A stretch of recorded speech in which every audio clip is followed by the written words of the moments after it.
Jalen Hurts' comfort zone is running. It's not throwing. That's got to change. Jalen's got to feel comfortable winning games throwing the ball. He's got to feel, and it's got to start tonight.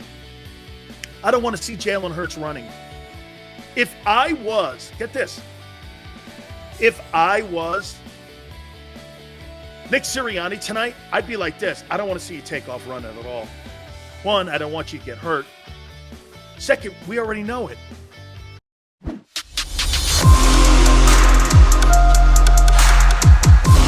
The difference in 2022, Jalen Hurts has got to carry the Eagles to the playoffs, not get carried. I think that's the theme this year. He can't be carried to the playoffs. Okay? He was carried to the playoffs. He didn't lead that team to the playoffs. That old line led that team, knocking people off the ball. They took the ball out of his hands in the second half of the year. They couldn't throw it. They were 27th. They were unbalanced.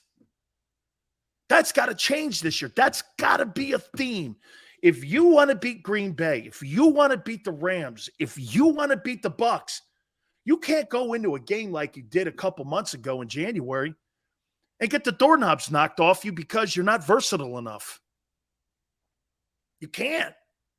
You got to win. Like Mike Vrabel last night, pulling that kid Willis out. Kid, I know you can run. You got to show us you can win games throwing the ball. Can you imagine how great a coaching that is for that young player? He wanted that player last night to be out of his comfort zone. Jalen Hurts' comfort zone is running. It's not throwing. That's got to change.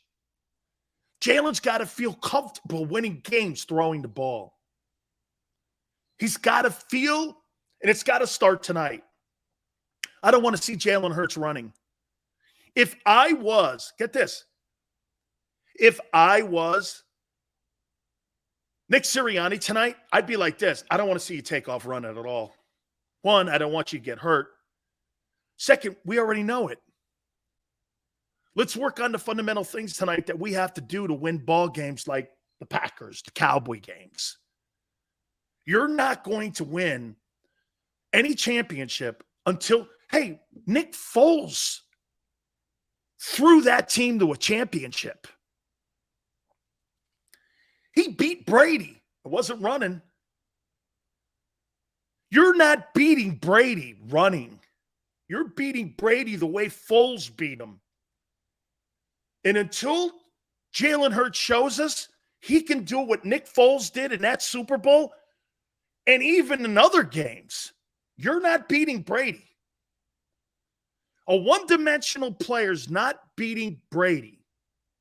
And again, GT, I want to see them working on things tonight that are going to expand the offense. Okay? Gaming says, I hear you, Sills, but week one, let the man play his game. Run him off the field, the Lions, because you don't think Jared Goff can throw that team to success? Gaming. That's a philosophical, situational play calling mentality going into that Lions game. I'm all right with that. Run him off the field. Point of attack. If it's 38 carries, so be it. Remember what I said to you. I've taken all those statistics away from what I want Jalen Hurts to do this year. I don't give a shit about 4,200 yards. I don't care about 33 touchdowns. I care about beating Dallas, Minnesota, Green Bay, the Titans, Washington, teams like that. Titans. Make plays in those games that matter. Okay? Don't let Ernest. Ernest, why would I want Jalen Hurts to run the ball tonight when I already know he's effective at that? Eagles 13-4 this year, but lose week one to Detroit. Wow. I think Detroit's going to be a tougher game, but I still think they're the better roster. I want to see the linebackers and safeties and the defensive line. I want to see the kid play. Hey, let me get to some of these guys here too. let me get to some of the other players that I'm looking at here for tonight. We've already talked a little bit about Cam Jurgens. I want to see him snap the ball tonight. And I personally think that's one of the reasons that Jalen's going to play one or two series tonight, because they got to get that center quarterback exchange tonight. Watch what the Jets are going to do, too. I guarantee you they line a nose up, head up on him, and they're going to test that to see if Jurgens can get that ball up and block effectively. And make sure you watch and see if Jurgens can get up on the second level after snapping the ball. That's going to be a fundamental thing to watch inside. It might be a little too geeky for you guys, but if he's going to play game one against the Lions, you'll know if there's going to be a problem in the offensive line in week one if Cam Jurgens can't get up on that second line and he struggles getting that ball back to that quarterback. You know, I was telling Xander, don't be shocked if you see a fumble tonight with Cam Jurgens in the quarterback center exchange, because the Jets are going to test that tonight, as is every other team. The Lions will probably test that in week 1, too, if Jurgens plays. Hell, even if Jason Kelce plays, with the limited practice time that he's going to have and the limited conditioning he's going to have going into that game, I think the Lions are going to put a big body on him, even so in week 1. So let's see how that works out tonight. I want to see Jordan Davis tonight. I want to see, do you know how effective he can be without making tackles? If you're clogging the middle of that line and you're that size, and you got him and Fletcher Cox inside like that, and you got those two players inside, there is no space to run. That means everything gets bounced outside. So what's important? The defensive ends and outside linebacker setting the edge. Don't let Zach Wilson or don't let any of those quarterbacks break down containment. So that's going to be interesting to see and how they rotate him. I think he's going to get some playing time tonight. I want to see how he's going to be in a position where he's going to be used in this rotation. I want to see how Jonathan Gannon uses him, because, again, one of the things that I have a problem with Jonathan Gannon, by the way, Jonathan Gannon is my number one bullseye. It's not Jalen Hurts. My number one bullseye, how is Gannon going to take all of this personnel? How is this guy going to take all of this personnel and utilize it in group settings? Third and long, 43, 34, 46, 52. How are you going to play these guys? Who's going to be the situational pass rushers? Are you going to have your nickel package in? Are you going to blitz? This is all the things that, again, like I said, philosophically, I want to see tonight. And when it comes to Jordan Davis, I want to see how they're going to rotate him. Are they going to keep him only in on first and second down, or are they going to put him in a 3 technique and let him rush the passer as well? You got a kid that runs a 4.78 at 334. I want to see this guy's ability get put to the use here. Let's see him start to live up to some of that tremendous talent that he has. I never thought he lived up to his tremendous talent at Georgia. You don't have 43 games and 9 sacks. That's not productive. That's not a productive defensive tackle. To his side of the argument, a lot of dudes on that Georgia defense that were spectacular players. Walker, Wyatt, Dean, the safety. There are a lot of guys on that Georgia team that were spectacular football players. They won a national title last year. So, I mean, there were some really fine ball players on that defense. So I want to see how he plays. Now, obviously, too, we want to see Jalen Reagor tonight. I say this is the most important game in Jalen Reagor's career as an Eagle. If this guy goes out there and he is a non-factor and you don't see him, he puts up nothing, and he's a non-issue, his days are numbered. He will not be a member of the Philadelphia Eagles. Right now, he's got to have a splash play to save his career in Philly, in my opinion. I think he's got to have a splash plays. You've got to come away from this game tonight going, hey, man, guy played pretty well. And you know what you're doing? You're just trying to get back some face. You're just trying to get back to even because you're so below the Mendoza line right now when it comes to what people think of you in the organization, what people think around the league about you? Because let me tell you this. If Howie Roseman could have dealt him and got a decent draft choice for him, he would have dealt him by now. Nobody wants him. This is the biggest game in Jalen Reagor's career. And by the way, so you guys know, I don't believe that he deserves to be on the team, but please make me do this come Monday. Man, good for him. Good for him. You see, I know some of you think I root against kids. I don't.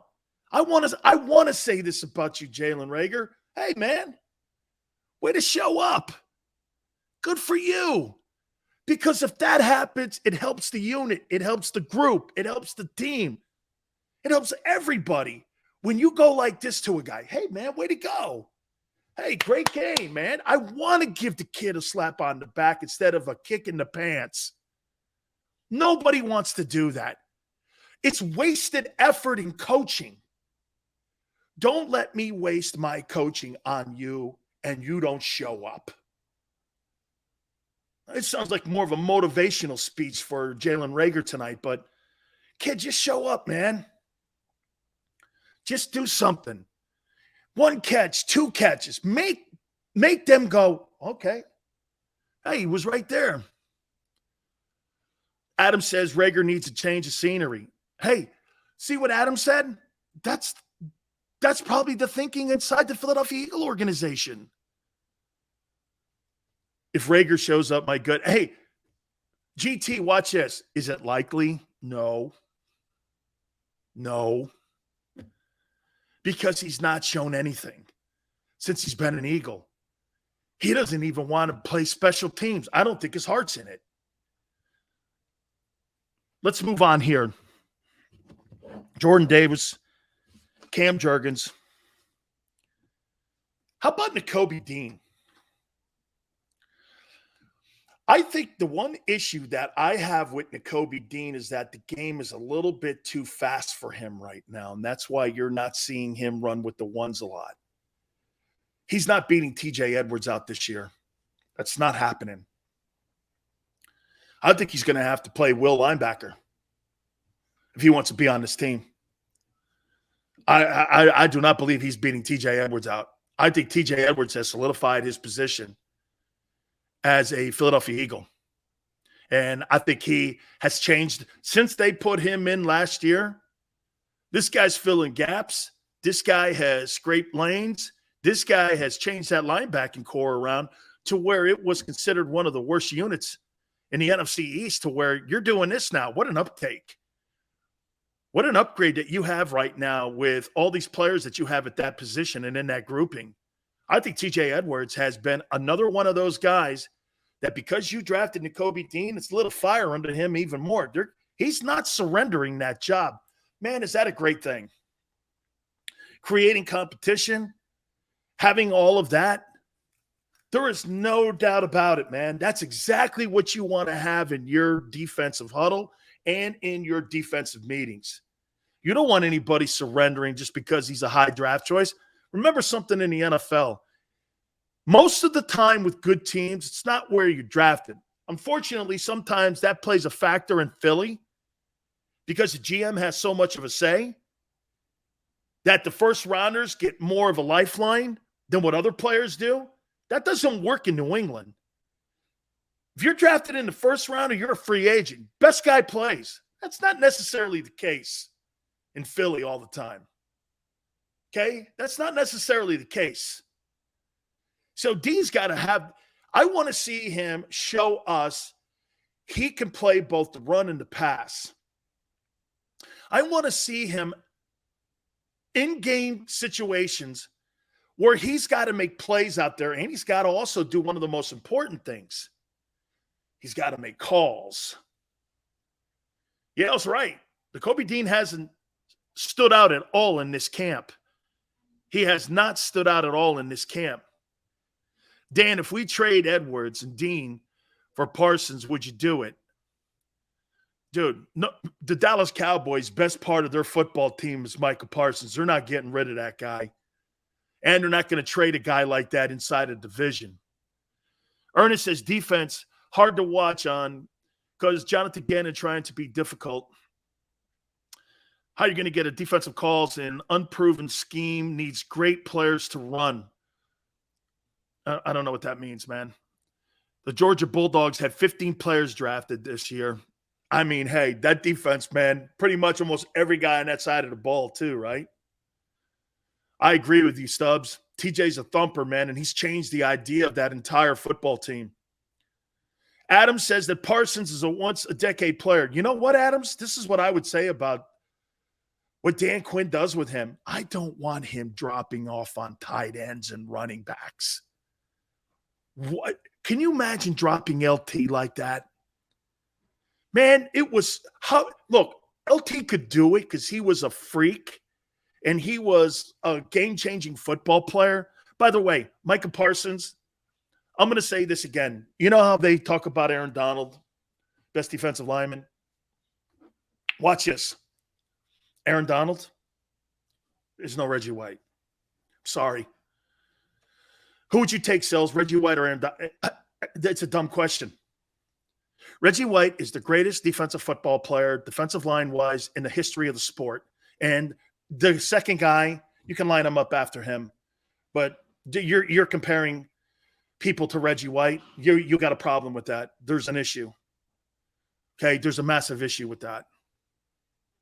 Okay, there's a problem there. Okay, just like when you're talking about Micah Parsons and Lawrence Taylor, there's a problem there. It's not going to happen. Just not do it, okay? Reggie had it all, so did LT here. So I want to see Nakobe Dean because Dean, I think, has struggled a little bit in camp here. I'll tell you somebody that I'm excited about. Man, do I love this guy, Kaiser White. Boy, Kaiser White has just absolutely put on the Philadelphia Eagle jersey and fit into that system like no other player has fit into that system. And I say this to you, I think he's been the most impressive player in camp. Kaiser White has been the most impressive player in camp. He is everything. I talked to Tracy Rocker. Tracy's like, Dan, it's like this guy took our playbook and he is just absorbed it and he processes the information so fast. And let me tell you something, when you got TJ Edwards and you got this guy Kaiser White and these guys are communicating with the front seven and these guys are processing it, do you know how great that is when you can put your front seven and everybody in the defensive line in positions to be successful because they see the game? This is where Nakobe's struggling a little bit here. Guys, this kid is a player. You know, when they first got him from the Chargers, I went like this, man, you know, Kaiser White, I thought they struggled, man, stopping the run last year, the Chargers. Oh, you watch him play, and he's got that big group in front of him. This kid's going to be a – dude, I'm going to make a prediction. I think this guy might be a Pro Bowler.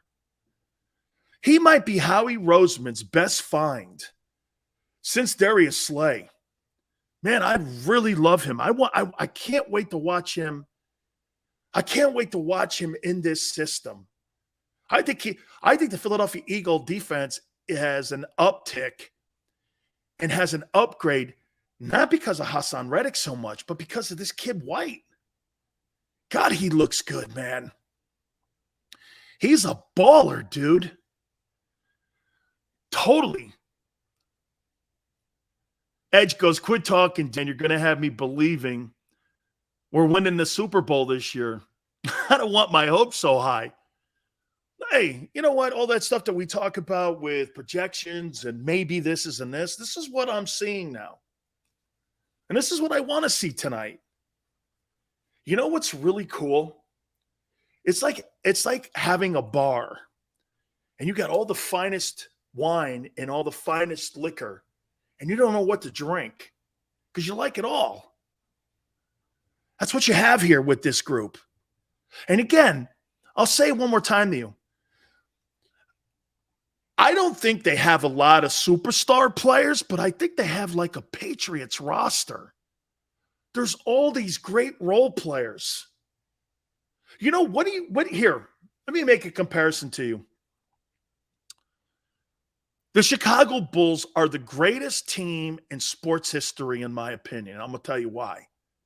And I know different sports. You had the greatest player in the history of the sport. You had maybe the greatest Robin of all time in Pippen. And the rest of them, Rodman knew to rebound.